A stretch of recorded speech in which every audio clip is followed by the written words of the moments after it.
ଲଗାଣ ବର୍ଷା ଓ କପାଳି ନଈରେ ଜଳସ୍ତର ବୃଦ୍ଧି ଯୋଗୁଁ କଲେଇ ଗ୍ରାମ ପଞ୍ଚାୟତ ସମେତ ବିଭିନ୍ନ ଅଞ୍ଚଳରେ ବନ୍ୟା ପରିସ୍ଥିତି ଉପୁଜୁଥିବା ବେଳେ ଅନେକ ପରିବାର ଦୈନନ୍ଦିନ ଜୀବନଯାପନରେ ଅସୁବିଧାର ସମ୍ମୁଖୀନ ହେଉଛନ୍ତି।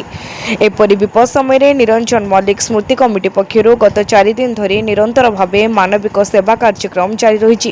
କମିଟିର ସଦସ୍ୟମାନେ ବନ୍ୟା ପ୍ରଭାବିତ ଅଞ୍ଚଳକୁ ପହଞ୍ଚି ଅସହାୟ ଓ ଦୁର୍ଦ୍ଦଶାଗ୍ରସ୍ତ ପରିବାରଙ୍କ ପାଖରେ ଠିଆ ହୋଇ ସହଯୋଗର ହାତ ବଢ଼ାଇଛନ୍ତି।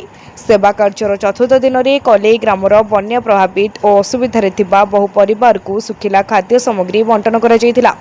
ଚୁଡ଼ା ଗୁଡ଼, ବିସ୍କୁଟ, ପାଣି ଓ ଅନ୍ୟାନ୍ୟ ଆବଶ୍ୟକୀୟ ସାମଗ୍ରୀ ବଣ୍ଟନ କରାଯାଇ ଲୋକଙ୍କ ଦୁଃସମୟରେ ସାହାଯ୍ୟରେ ହାତ ବଢ଼ାଯାଇଥିଲା। ଏହି ସେବା କାର୍ଯ୍ୟରେ କଲେଇ ଗ୍ରାମବାସୀଙ୍କ ସକ୍ରିୟ ସହଯୋଗ ଓ ସହଭାଗିତା ପ୍ରଶଂସନୀୟ ରହିଥିଲା। ଏହି ମାନବିକ ସେବା କାର୍ଯ୍ୟରେ ଯୁବ ସମାଜସେବୀ ସୁନିଲ କୁମାର ଲେଙ୍କା, ମହେନ୍ଦ୍ର କୁମାର ମଲ୍ଲିକ, ଦୀପକ ନାୟକ, ତାପସ କୁମାର ରାୟ, ସୁବାସ ନାୟକଙ୍କ ସମେତ ପଞ୍ଚାୟତର ଅନ୍ୟ ସଦସ୍ୟମାନେ ସକ୍ରିୟ ଭାବେ ସାମିଲ ହୋଇଥିଲେ।